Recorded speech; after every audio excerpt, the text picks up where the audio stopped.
ನಮ್ಮಲ್ಲಿ ಬದಲಾವಣೆ ಬರುವವರೆಗೂ ದಿನಗಳು ಕಳೆದರೂ, ತಿಂಗಳುಗಳೇ ಕಳೆದರೂ, ವರ್ಷಗಳೇ ಕಳೆದರೂ ಬದಲಾವಣೆ ಇರುವುದಿಲ್ಲ. ಬದಲಾವಣೆ ನಮ್ಮಿಂದ ಆರಂಭವಾಗಬೇಕು. ನಮಗೆ ಜನ್ಮ ಕೊಟ್ಟ ತಂದೆ ತಾಯಿಯರು ನಮಗೆ ಏನು ಕೊಡುತ್ತಾರೆ ಅನ್ನುವುದನ್ನು ಯೋಚಿಸುವುದು ಬಿಟ್ಟು, ನಾವು ಅವರಿಗೆ ಏನು ಕೊಟ್ಟರೆ ಸಂತೋಷ ಪಡುವವರೆಂದು ಯೋಚಿಸಿ.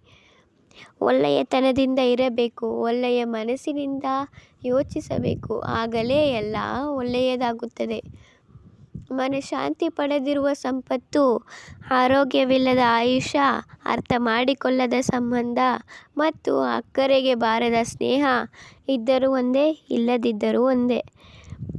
ತನ್ನ ಒಂದು ವ್ಯಕ್ತಿತ್ವವನ್ನೇ ತನ್ನ ಆಸ್ತಿಯನ್ನಾಗಿ ಭಾವಿಸುವವರನ್ನು ಯಾವತ್ತಿದ್ದರೂ ಅರಸನೇ. ಭಗವಂತನು ತಮ್ಮ ಕ್ಷೇಮಕ್ಕಾಗಿಯೇ ಕೆಲವು ಬಂಧನಗಳನ್ನು ದೂರ ಮಾಡುತ್ತಾನೆ, ಮತ್ತೆ ಕೆಲವು ಬಂಧನಗಳನ್ನು ಹತ್ತಿರ ಮಾಡುತ್ತಾನೆ. ಹತ್ತಿರ ಮಾಡಿದ ಬಂಧನಗಳನ್ನು ನಿರ್ಲಕ್ಷಿಸಬೇಡ, ಹಾಗೆ ದೂರ ಮಾಡಿದ ಬಂಧನಗಳಿಗಾಗಿ ಹಂಬಲಿಸಬೇಡ.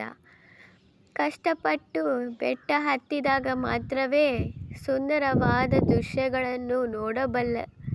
ಹಾಗೆ ಜೀವನ ಕೂಡ ಕಷ್ಟಪಟ್ಟರೇನೇ ಆನಂದವಾಗಿರುವ ಜೀವನವನ್ನು ನಿರ್ಮಿಸಿಕೊಳ್ಳಬಲ್ಲ. ನೀನು ಬದುಕುವುದಕ್ಕೆ ಎಷ್ಟೇ ವಿಧವಾದ ವಿನ್ಯಾಸಗಳನ್ನು ರೂಪಿಸಿ, ಆದರೆ ಮತ್ತೊಬ್ಬರ ಬದುಕು ವಿನಾಶವಾಗುವುದಕ್ಕೆ ನೀನು ಮಾತ್ರ ಕಾರಣ ಆಗಬೇಡ. ಕಳೆದು ಹೋದ ಯಾವುದೇ ಒಂದು ನಿಮಿಷವನ್ನು, ಭೂಮಿ ಮೇಲೆ ಇರುವ ಯಾವುದೇ ಸಿರಿ ಸಂಪತ್ತು ಮತ್ತೆ ಮರಳಿ ತರಲು ಸಾಧ್ಯವಿಲ್ಲ. ಅದಕ್ಕೆ ಸಮಯವನ್ನು ವ್ಯರ್ಥಗೊಳಿಸಬೇಕು. ಮನುಷ್ಯ ಹುಟ್ಟಿನಿಂದ ಮರಣದವರೆಗೆ ಸಾಗುವ ಪ್ರಯಾಣವೇ ಜೀವ. ನೋಡುವುದಕ್ಕೆ ಸಾಧ್ಯವಾದರೆ ಪ್ರಯಾಣದ ಮಧ್ಯ ಅನ್ನುವುದೆಲ್ಲ ಅದ್ಭುತವೇ ಸರಿ. ದಿನಕ್ಕೆ ಒಂದು ಬಾರಿಯಾದರೂ ನಿಮ್ಮೊಂದಿಗೆ ನೀವು ಮಾತನಾಡಿ, ಏಕೆಂದರೆ ನೀವು ಒಬ್ಬ ಅದ್ಭುತವೇ.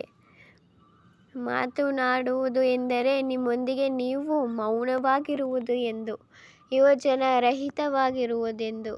ಅದರಿಂದ ನಿಮ್ಮಲ್ಲಿಯ ಆತ್ಮಶಕ್ತಿ ಜಾಗೃತವಾಗುತ್ತದೆ. ಇದೇ ಯಶಸ್ಸಿನ ರಹಸ್ಯ. ನಿಮ್ಮ ಬೆಳವಣಿಗೆ ನೋಡಿ ಮತ್ತೊಬ್ಬರು ಅಸೂಯೆ ಪಡುತ್ತಿದ್ದರೆ ಅದು ಅವರ ಸಮಸ್ಯೆ, ಸಲಿಗೆ, ಅದು ನಿಮ್ಮಸೆ ಅಲ್ಲ. ಅದಕ್ಕೆ ಗಮನ ಹರಿಸಬೇಡಿ, ಮನಸ್ಸಲ್ಲಿ ಕಳವಳ ಪಡಬೇಡಿ. ಸುಮ್ಮನೆ ನಿಮ್ಮ ಬೆಳವಣಿಗೆಯತ್ತ ಹೆಜ್ಜೆ ಹಾಕುತ್ತಲೇ ಇರಿ. ಶಿಕ್ಷಣದಿಂದ ಸಂಸ್ಕಾರ ಕಲಿತುಕೊಂಡವನು, ಜೀವನದ ಅನುಭವದಿಂದ ಗುಣಪಾಠ ಕಲಿತವನು ಜೀವನದಲ್ಲಿ ಯಾವತ್ತೂ ಸೋಲಲಾಗರು. ಮೋಸ ಅಕಾಲಿಕ ಆನಂದವನ್ನು ಕೊಡಬಹುದು, ಆದರೆ ಯಾವತ್ತೋ ಒಂದು ದಿನ ಭಾರೀ ಬೆಲೆ ತರಬೇಕಾಗುತ್ತದೆ. ಕೋಪದಿಂದ ಬಂದ ಮಾತಿಗೆ ಬೆಲೆ ಕೊಟ್ಟರೆ ಮನಸ್ಸು ಒಡೆದು ಹೋಗುತ್ತದೆ. ಅದೇ ಕೋಪದ ಹಿಂದೆ ಇರುವ ನೋವನ್ನು ತಿಳಿದುಕೊಂಡರೆ ಆ ಸಂಬಂಧ ಗಟ್ಟಿಯಾಗಿರುತ್ತದೆ. ನಿರ್ಣಯ ನಿಮ್ಮದೇ.